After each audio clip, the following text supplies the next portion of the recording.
जैसा कि आपने देखा कि बिहार में जातीय जनगणना का रिजल्ट पूरा आपके सामने आ गया है। अब बिहार में सबसे बड़ी आबादी मुसलमानों की है। शेख बिरादरी की है, सुरजापुरी बिरादरी की है, शेखरा बिरादरी की है, कुलैया बिरादरी की, अंसारी भाइयों की है। तो अब अगर तेजस्वी यादव जो अभी डिप्टी सीएम है, नीतीश जी सीएम है, अगर सही में जातीय जनगणना का रिजल्ट चाहते हैं और आवाम को फायदा पहुंचाना चाहते हैं तो उनको मुसलमानों को अब हिस्सेदारी देने पड़ेगी। आज मुसलमान लगभग 18% बिहार में है, सबसे बड़ी जाति है, लेकिन सिर्फ 5 मंत्रालय, वो भी क्या मंत्रालय आपके सामने है। कोई कोई लॉ मिनिस्टर है जो 38 पीपी नहीं बहाल कर सकता है। एक है डिजास्टर मैनेजमेंट, उसकी भी हद आप जानते हैं। एक है पशुपालन, उसकी भी हद जानते हैं।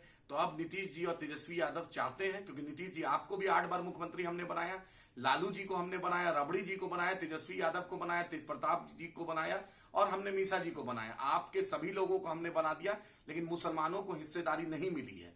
ये 18% आबादी अब चुप नहीं रहेगी। हैदराबाद में डिप्टी सीएम तेलंगाना में थे, होम मिनिस्टर है। आखिर बिहार के मुसलमानों को आप क्या दिखाना चाहते हैं? इतनी बड़ी आबादी के साथ आप कब तक खिलवाड़ कीजिएगा?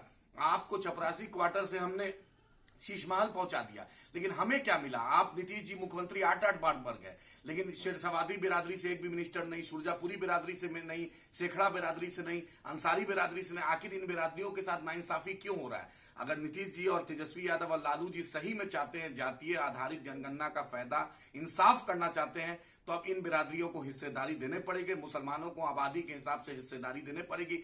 एमआईएम इसकी पुरजोर वकालत करती है और एमआईएम जद्दोजहद करेगी, लड़ाई करेगी और पूरे बिहार के मुसलमानों को, दलितों को ये बात बताना चाहते हैं कि आपको हिस्सेदारी लेना पड़ेगा। मुसलमान को और डिप्टी सीएम और दलित को बनाना पड़ेगा। अगर महागठबंधन की सरकार सिर्फ हमारा वोट नहीं ले, हमें हिस्सेदारी भी चाहिए। इन लोगों को, मुसलमान को और दलित को डिप्टी सीएम बनाना पड़ेगा। इन बिरादरियों को हिस्सेदारी देना पड़ेगा। नहीं दीजिएगा तो आंदोलन होगा। अब हम बर्दाश्त नहीं करेंगे, हम अपनी हक की लड़ाई लेंगे। लोकसभा सामने है, विधानसभा सामने है। अब हिस्सेदारी की बात होगी, जिसकी जितनी भागीदारी उसकी उतनी हिस्सेदारी। ये लालू जी कहते थे, आज वक्त आ गया हमें हिस्सेदारी देने की। हम लड़ाई लड़ेंगे, जद्दोजहद करेंगे और आपसे, सरकार से मांग करते हैं कि हमें हिस्सेदारी दिया जाए।